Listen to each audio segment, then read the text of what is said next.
Pasukan serang dari kelompok gabungan ke-5 Timur berhasil membebaskan pemukiman Zelenopole di wilayah Republik Rakyat Donetsk.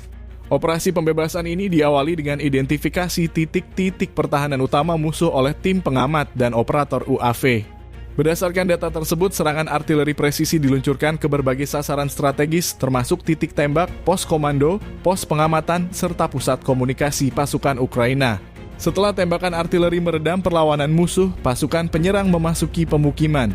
Pertempuran sengit terjadi dan akhirnya pasukan Ukraina dipukul mundur dari posisi mereka. Dalam aksi tersebut, pasukan neo-Nazi mengalami kerugian signifikan dan meninggalkan benteng pertahanan, peralatan militer, serta persediaan amunisi. Pembebasan Zelenopole menjadi langkah penting dalam upaya mendorong mundur pasukan Ukraina dari wilayah Republik Rakyat Donetsk.